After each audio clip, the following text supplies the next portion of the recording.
Hello, everyone. In today's Community Spotlight, we are joined by Richard. Richard, how did you discover your passion for production? That's a great question. Well, I started when I was about 3 or 4 years old. My first memory was watching commercials on TV.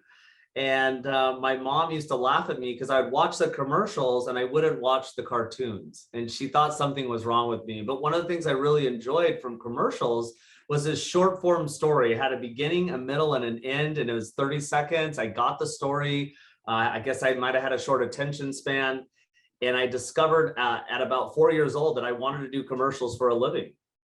Well, that's very cool. Yeah. What are the biggest challenges that you encountered during your career? And how did you overcome them?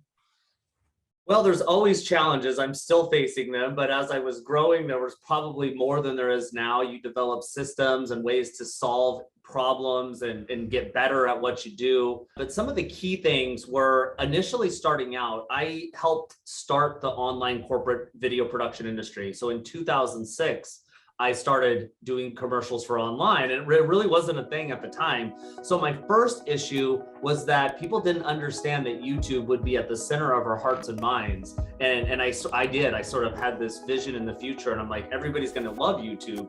And people were saying at that time, oh, what people are going to sit around their computer and watch videos? I'm like, well, everybody's going to be doing that. So I knew, because everybody was being entertained by Charlie Bit My Finger, babies and animals. People were really loving these videos where it was showing your life. This was at a time where that wasn't a thing. YouTube was really one of the first social media platforms.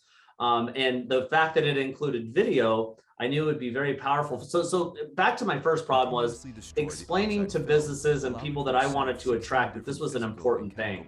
I was just so early that people didn't get it, so I had to explain it in very primitive terms and sort of helping businesses understand what's going to be in the future. So I had a problem overcoming that the first 2 years. By about 2008, businesses started to understand, hey, YouTube's really catching fire.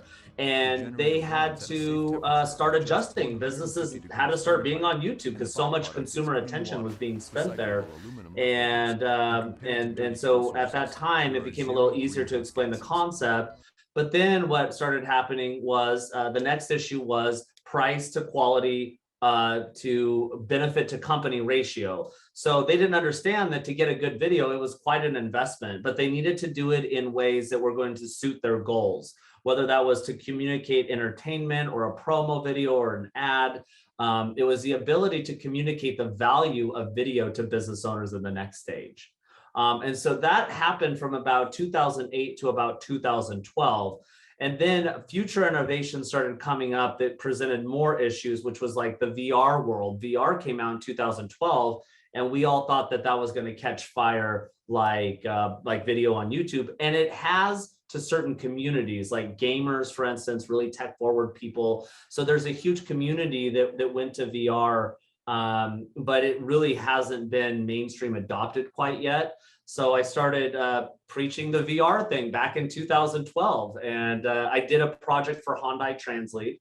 I toured their factory. I showed how their productions were being made, and we used that as a sales piece for distribution thing. So my biggest problem is explaining innovation to businesses and why they need to be up with media, social media, photos, video, immersive experiences like VR and AR. And so I'm always looking future forward. I think if you're in the now, you're missing the fact that you need to create content for the future, not just right now. That's the current issue that I'm facing up to today. Well, it only took YouTube 16 years to become the most widely used platform on the internet. So it's very true. I saw it in 2006. Like, people didn't believe it was going to survive. And I knew it was not just going to survive, but thrive. Maybe by 2028, everybody will be on VR. Yeah, it's a possibility. It's a very big possibility. You're absolutely right about that. What project did you enjoy to work on the most? Right now, I'm working on a live action mixed with 3D animation. So it's a superhero brand. So cool. Film.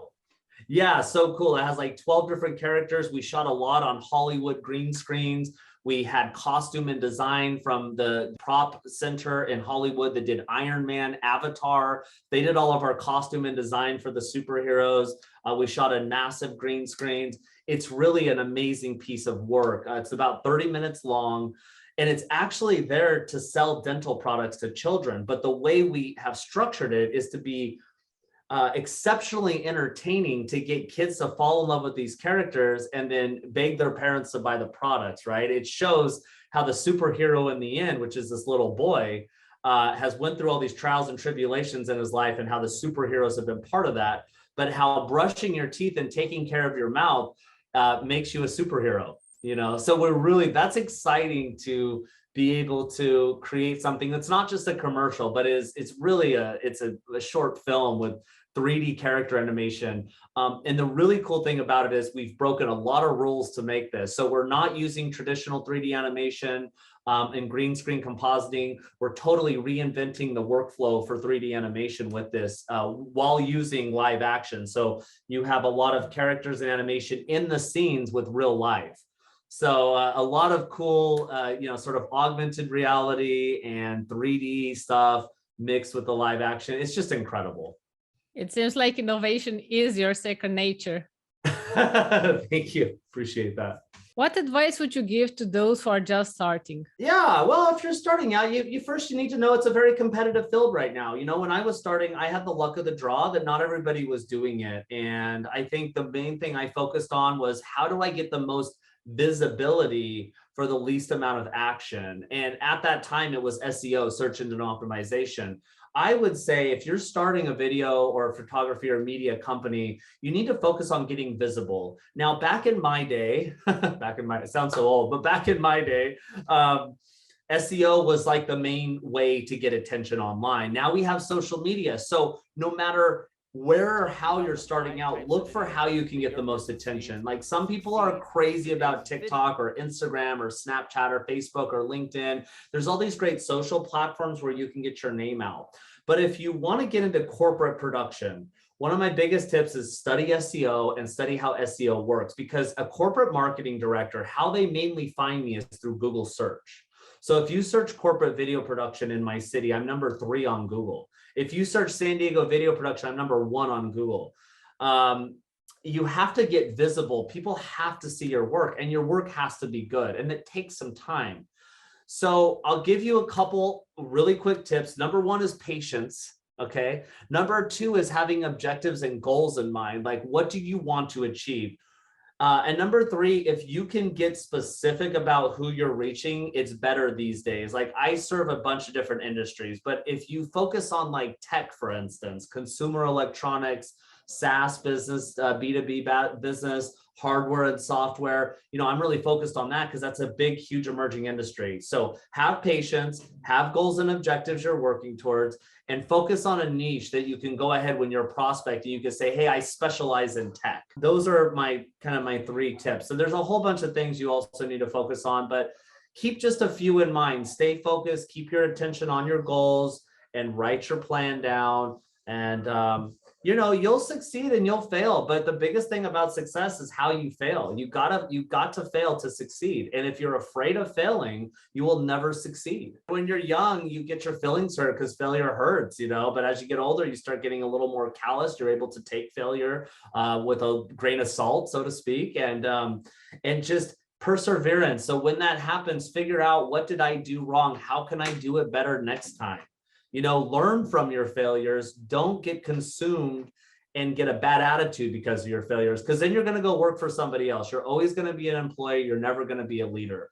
The thing about being a leader is you have to have thick skin. You have to take calculated actions, and you have to be willing to fail. Where can our members reach you if they want to talk to you about all these topics? Yeah, great. Well, we're on social media at New Evolution Video, at DK3 Studios. So we have 2 companies. We have a corporate video agency. We have a professional movie and photo studio. Either one of those companies, if you're interested in studio work, contact me at DK3. If you're interested in corporate film, contact me at New Evolution Video. You can also email me, richard@newevolutionvideo.com. Thank you very much, Richard. Such a pleasure. I love student filmmakers. keep up the great work and inspiring the future generation. Thank you very much.